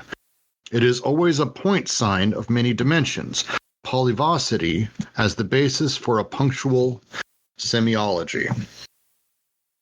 The review session tomorrow is going to be great. Because I'm going to need time to digest so much of this in order to make. So Brooks, right? I was going to ask, because you're probably. I've never actually read Lacan, any of his actual. Mm-hmm. I've never read Lacan for Lacan. I've just read Lacan from outside sources. But the unary trait, that has something to do with the unconscious being structured like a language, or the unconscious being the discourse of the other, right? And because where the unconscious talks about, the process of signification, the signifier chain that gets built up, right? It almost, and I really emphasize that almost. It almost works similar to the body without organs, where on the body without organs, there's a code of a signifying chain that's being built up, except it's much more free than compared to Lacan, which was just based on language, right? They say you can have like your mother's hair or something like that on it. Yes. So, and again, this is one of the really more difficult concepts Lacan I've wrestled with as I've read through, and so I'm probably not going to speak of it very much correctly. But the unary trait is foundational to all semiotics. It's the thing, the difference, the beginning of the semiotic moment that supports this symbolic identification of things. So it comes from Saussure. I'm not pronouncing that probably correctly. To read from nosubject.com, which is like the best resource for Lacan. Ferdinand de Saussure defined the signifier negatively. It is not the same, but it is different from the other signifiers in a given structure. This implies that a signifier is also different from itself. This pure difference characterizes the unary trait. As an example of the first primitive indication of the existence of the signifier, Lacan referred to a prehistoric hunter carving notches into a piece of bone. One notch signifies each kill. There's no reference to the different types of prey or the particular events of each hunt. Each animal killed counts as one, and that is the only aspect of the hunt marked by the trait. This is the unary trait at a basic level. I'll link to this. It's a great resource. It looks like there's a good nosubject.com entry on unary trait too, if you want a bunch of other info. Yeah, that's what I just linked to. It's wonderful. Okay. Oh, great. Okay. Yeah, nosubject.com. If you have any of your Lacan questions, they can answer everything.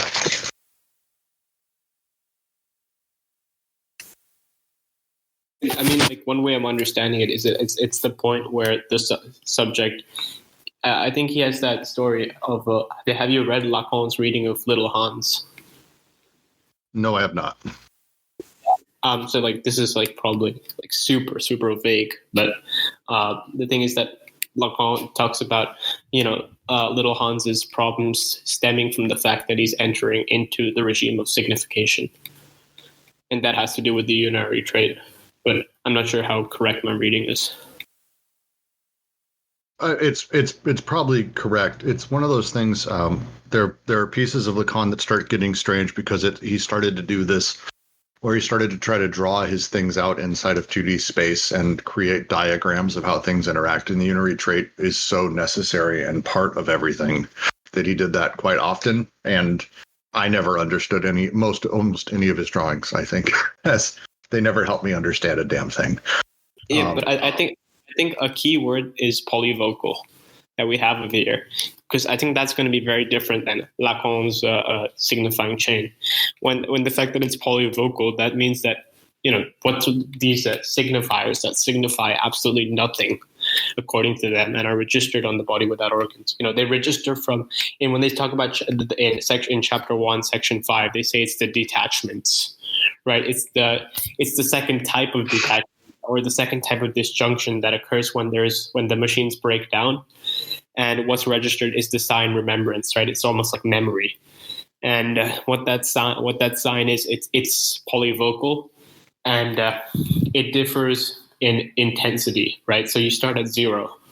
The body with let's say that the full body without organs is the full 0, and by differing with the signs, you keep going up into greater intensity.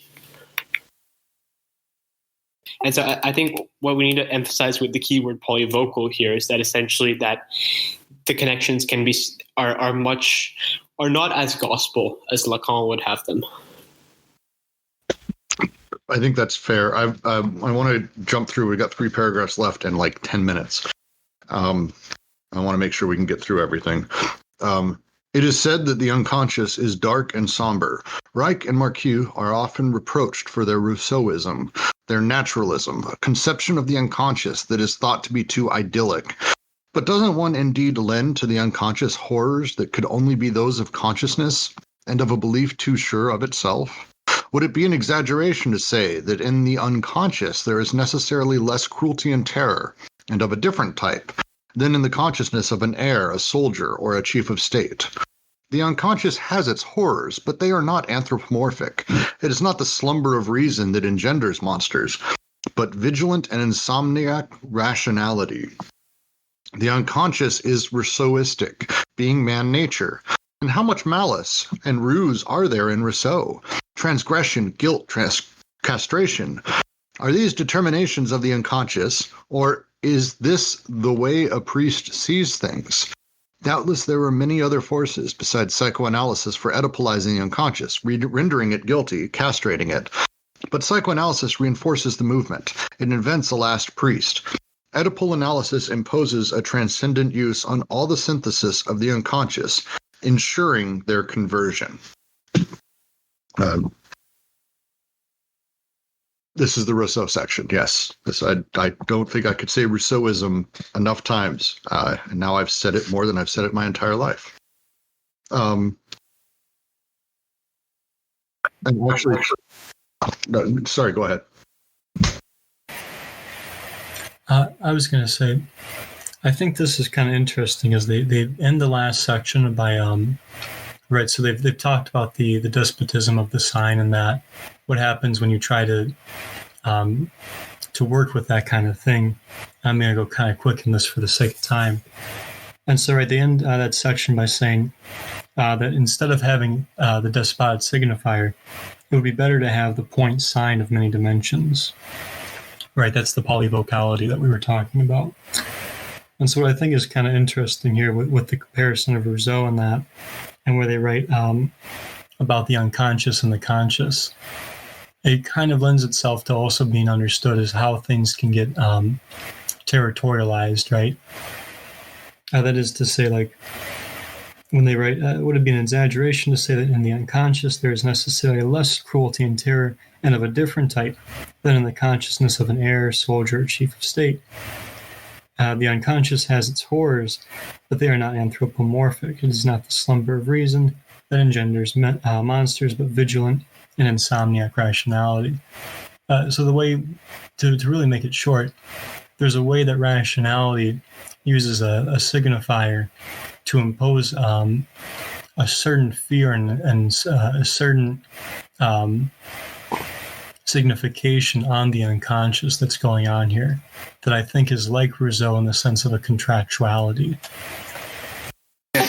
I think with that we should move on though, because I think they state their thesis very clearly here. I mean, the thesis of their entire book. The practical problem of schizoanalysis is then to ensure that the contrasting reversion, restoring synthesis of the unconscious to their immanent use, right? So they want to go back to the correct syllogism of the unconscious being productive, rather than all the representations it's been trapped in through the paralogisms constructed by psychoanalysis. De-Oedipalizing, undoing the daddy-mommy spider web, undoing the beliefs so as to attain the production of desiring machines and to reach the level of economic and social investments where the militant analysis comes into play. Right, again, that's sort of the, it's 2 parts, right? It's the anti-psychiatry and sort of that Marxist background where you have to consider the historical conditions of, because flows are not just, the way desiring production occurs is that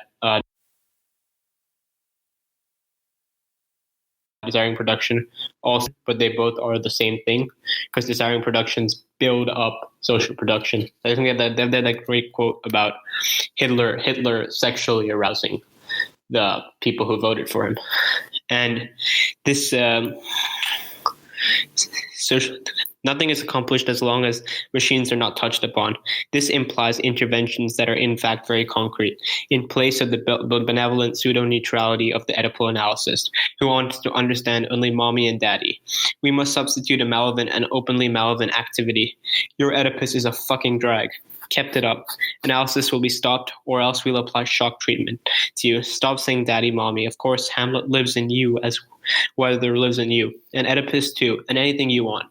But you grow uterine arms and legs, uterine lips, uterine mustache. In tracing back the memory to your debts, your ego becomes a short mineral theorem, which constantly proves the futility of the living. Were you born Hamlet, or did you rather create the type in yourself? That's a good line with regards to what they've been saying. It's such a good line. It's such a good line. Did you create it, right? Well, Oedipus. Whether this be or not, whether this be so or not, what seems infinitely more important is why revert the myth. If myth is given up, little joy, a little discovery is restored to psychoanalysis, for it has become very dismal, very sad, quite interminable. With everything decided in advance, will it be restored that the schizo is not joyous either? But doesn't his sadness come from the fact that he can no longer bear the forces of Oedipalization and Hamletization that hem in all sides? Better to flee to the body without organs and hide out there, closing himself up in it. Sounds paranoiac, right? The paranoid machine where they, I think this is such a great line because it just, some of I had a lot of trouble when I was reading that chapter in The Body Without Organs, and they specifically talked about the paranoiac machine, right? And I was like, what the hell is going on, right? Why are they trying to break in? I think it's pretty clear, right? Better to flee into the body without organs than to hide and close themselves up. They're trying to break in, and the breaking of the repulsing characterizes the paranoiac machine, right? The paranoiac machine closes itself up, and that's what's happening here. I think this is a really great example that they've given us. If we made a psychoanalyst enter the domains of the productive unconscious, he would I forgot to read one line. You have pushed a process into a goal, right? That sort of teleological thing. It's anti-teleological, right? If we made a psychoanalyst enter into the domains of the productive unconscious, he would feel as out of place with his theater as an actress from the comedian Francois in a factory, a priest from the Middle Ages on an assembly. What takes place in this factory, what this process, its spasms, its glories, its labors, and its joys still remain unknown. This is them planting a flag in the ground. I mean, it's finally some things that are very clear here. But the line, "Were you born Hamlet, or did you not rather create the type in yourself?" is such a clear statement of their earlier concept of the unconscious that produces certain circules, or however they phrased it, that made my brain have a stroke. But the line, "Did you not rather create the type in yourself, whatever this be so or not? What seems infinitely more important is why revert to myth." This is basically their thesis statement in 2 paragraphs, which is great. Finally, it's about time. I'd just like to mention the line was missing, I believe. We must set up units of production, plug in desiring machines, what takes place in this factory, what this process is, its spasms, its glories, its labors, its joys still remain unknown.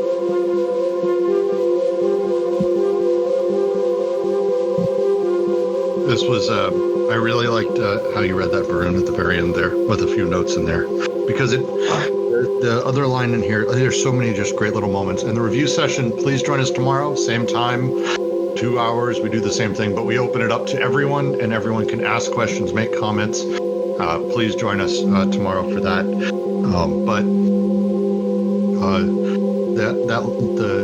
If myth is given up, a little joy, a little discovery is restored to psychoanalysis. Feels like also that's, and I know I'm